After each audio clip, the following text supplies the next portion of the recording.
Assalamualaikum warahmatullahi wabarakatuh. Perkenalkan, nama saya Dava Rizkyla Budi, nomor absen 15 dari kelas 12 F3. Di sini saya akan menjelaskan tentang materi hidrokarbon. Poin-poin yang akan saya jelaskan yang pertama adalah pengantar hidrokarbon, yang kedua alkana, alkena, dan alkuna, yang ketiga isomer, yang keempat sifat fisika hidrokarbon, dan yang terakhir reaksi kimia hidrokarbon. Yang pertama adalah hidrokarbon. Sesuai dengan namanya, senyawa karbon merupakan senyawa yang mengandung unsur karbon.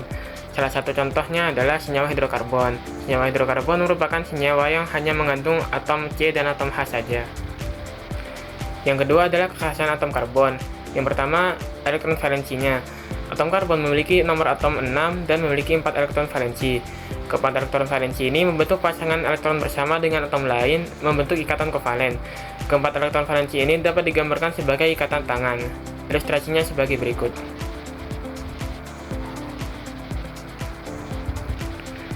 Kemudian ikatan antar karbon. 4 ikatan tangan yang dimiliki atom karbon dapat membentuk rantai dengan berbagai bentuk dan kemungkinan. Setiap kemungkinan akan menghasilkan satu jenis senyawa. Semakin banyak kemungkinan, semakin banyak jenis senyawa yang bisa dibentuk oleh atom karbon. Selanjutnya adalah rantai karbon. Rantai karbon dapat dibedakan menjadi 3. Yang pertama adalah dari jumlah ikatan. Yang pertama, ikatan tunggal, yaitu ikatan antara atom-atom karbon dengan satu tangan ikatan, alias pasang elektron ikatan. Ikatan tunggal ini disebut juga ikatan jenuh. Ilustrasinya sebagai berikut. Kemudian yang kedua adalah ikatan rangkap dua, yaitu terdapat ikatan antara atom-atom karbon dengan dua tangan karbon, alias dua pasang elektron ikatan. Ya, elektron rangkap ini disebut ikatan tak jenuh. Gambarnya sebagai berikut.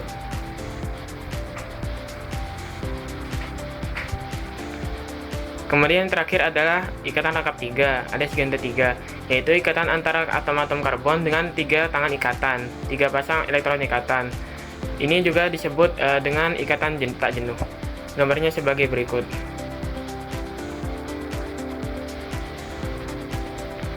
Jenis rantai karbon yang kedua itu dibedakan berdasarkan bentuk rantainya. Yang pertama, rantai terbuka alias alifatis, yaitu rantai yang antar ujung-ujungnya atom karbonnya yang tidak saling berhubungan. Rantai jenis ini ada yang bercabang dan ada yang tidak bercabang.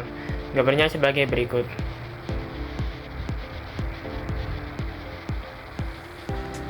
Kemudian yang kedua ada rantai tertutup alias siklis, yaitu rantai yang terdapat pertemuan antara ujung-ujung rantai terkarbonnya.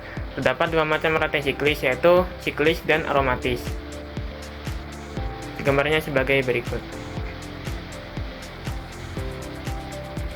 Kemudian jenis rantai karbon terakhir adalah dibedakan berdasarkan posisi atom karbon di dalam rantai karbon. Yang pertama adalah atom karbon primer, yaitu rantai karbon yang hanya mengikat secara langsung satu atom karbon yang lain. Kemudian yang kedua yaitu atom karbon sekunder, yaitu atom karbon yang mengikat secara langsung dua atom karbon yang lain. Yang ketiga adalah atom karbon tersier, yaitu atom karbon yang mengikat secara langsung tiga atom karbon yang lain. Dan yang terakhir adalah atom karbon kuartener, yaitu atom karbon yang mengikat secara langsung 4 atom karbon yang lain. Gambarnya sebagai berikut. Untuk yang 1 derajat itu menunjukkan atom primer, yang 2 menunjukkan atom sekunder, yang 3 menunjukkan atom tersier, dan yang terakhir yang keempat itu adalah menunjukkan atom kuartener. Masuk materi selanjutnya yaitu alkana. Alkana adalah senyawa hidrokarbon yang memiliki ikatan C tunggal, disebut juga alkana. Senyawa alkana banyak ditemukan dalam minyak bumi dan gas alam. Alkana merupakan senyawa hidrokarbon jenuh yang juga disebut dengan parafin. Rumus umum alkana adalah CnH2n+2, dengan N adalah jumlah atom karbon dalam setiap molekul. Berikut ada tabel alkana dan alkilnya.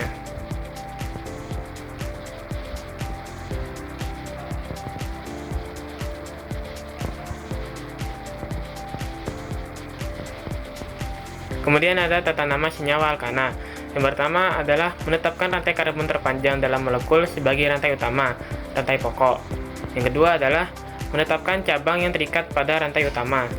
Yang ketiga, menetapkan nomor-nomor pada atom-atom karbon dari rantai utama secara berurutan.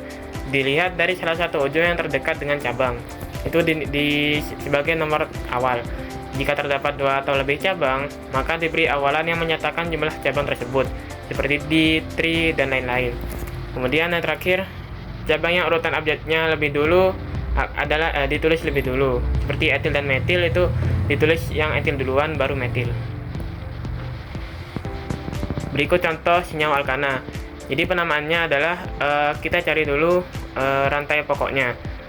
Ternyata ditemukan rantai pokok yang paling panjang itu ada 6 atom karbon.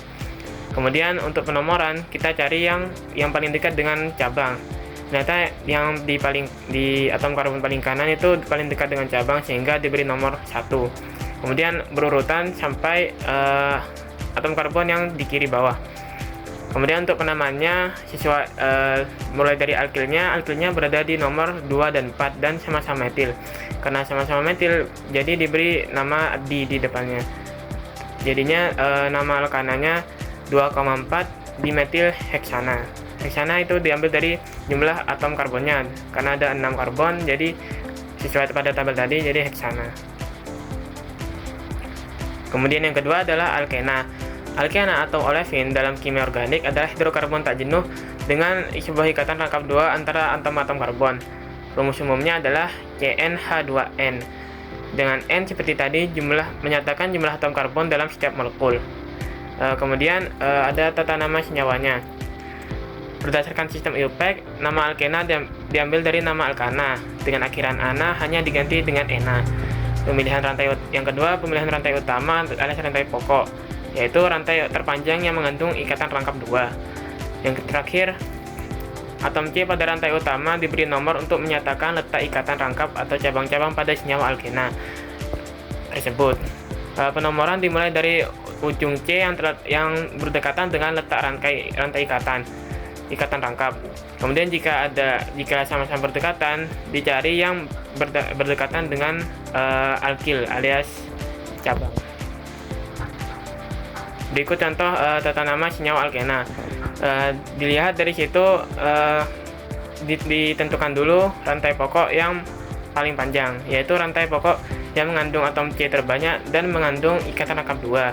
Ditemukan bahwa mulai dari kiri ke kanan itu termasuk rantai pokoknya, karena mengandung atom karbon terbanyak dan mengandung ikatan rangkap 2. Kemudian untuk penomoran itu dimulai dari kanan karena paling dekat dengan ikatan rangkap 2-nya. Terakhir untuk penamaan cabang alias alkil. Alkilnya berada di nomor 2, sehingga namanya adalah 2, alkilnya adalah metil, 2 metil. Jangan lupa nomor 1 karena ini ikatan rangkap, 1 pentena karena atom karbonnya ada C, ada 5, sehingga dinamakan pentena. Terakhir adalah alkuna. Alkuna adalah jenis senyawa hidrokarbon tak jenuh yang memiliki ikatan rangkap 3.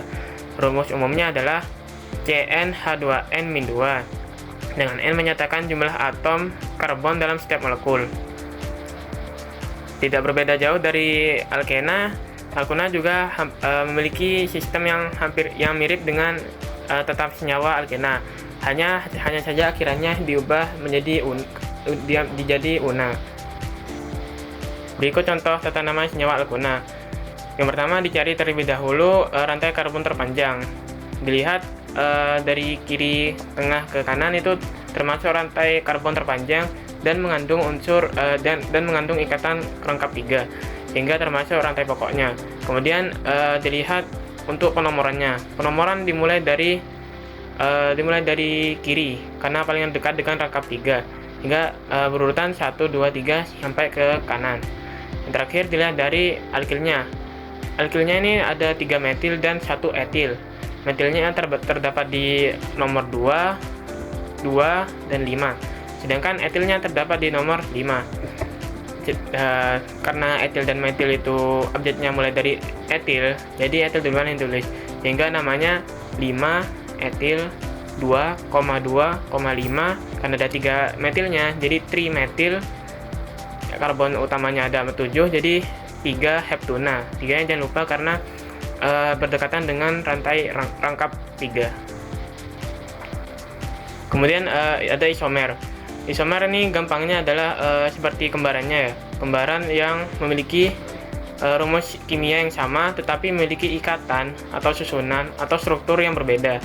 Biasanya kebanyakan isomer ini memiliki sifat kimia yang mirip satu sama lain. Kemudian isomer ini dibagi menjadi dua, ada isomer struktur dan isomer geometri. Isomer struktur dibagi menjadi tiga, ada isomer rangka, yaitu isomer yang struktur rangkanya itu berbeda, cabangnya berbeda. Kemudian yang kedua ada isomer posisi. Isomer posisi ini adalah rumus molekul sama, semuanya sama, hanya berbeda di gugus fungsinya, posisi gugus fungsinya. Gugus fungsinya. Yang ketiga ada isomer gugus fungsi. Ini rumus molekul sama, namun berbeda di gugus fungsinya. Misal awalnya alkena menjadi alkuna, namun rumus molekulnya tetap sama.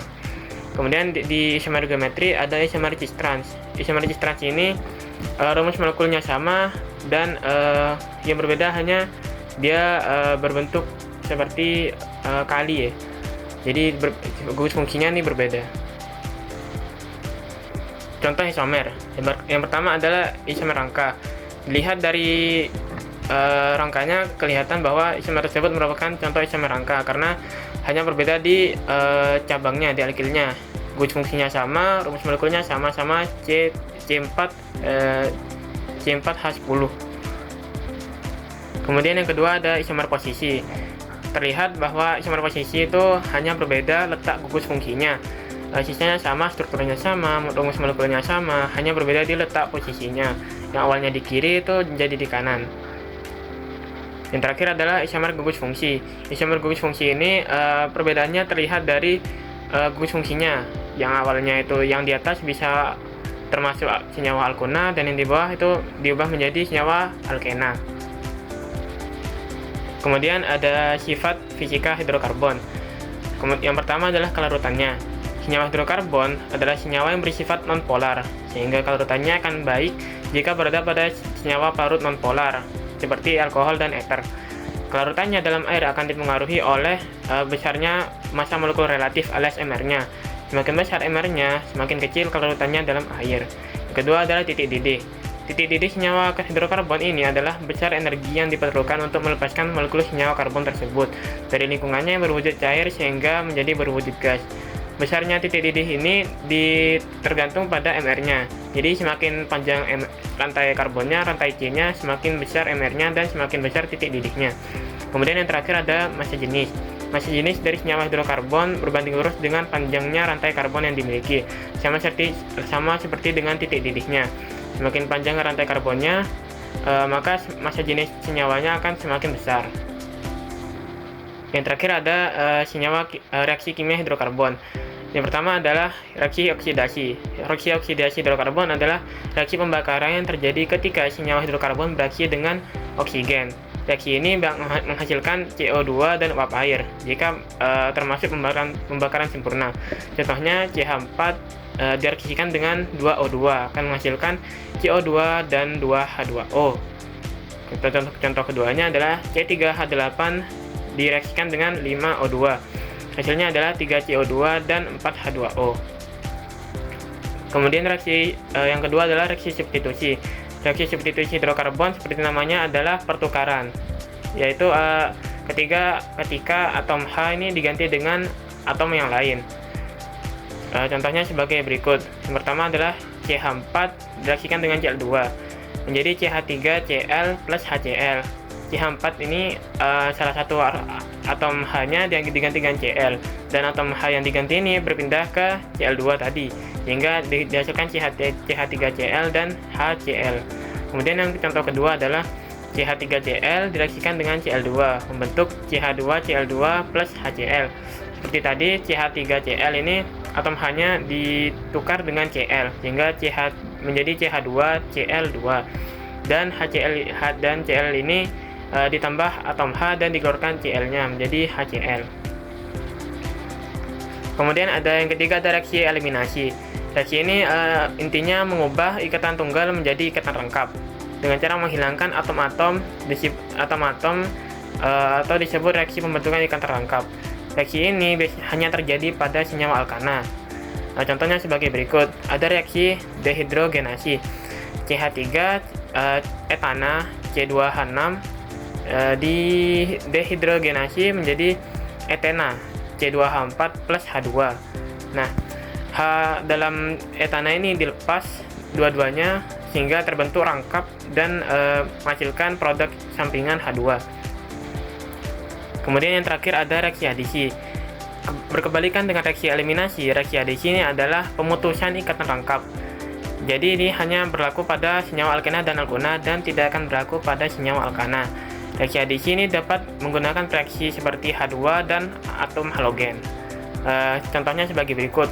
Ada etena yang direaksikan dengan bromin, sehingga akan menjadi reaksi adisi pemutusan rangkap, sehingga Br ini bergabung dengan dua-duanya dari atom CH2 sehingga memutuskan ikatan rangkap menjadi ikatan tunggal. Kemudian yang kedua adalah etuna direaksikan dengan hidrogen. Awalnya rangkap 3 diputus salah satu menjadi rangkap 2 karena atom hidrogen bergabung dengan etuna.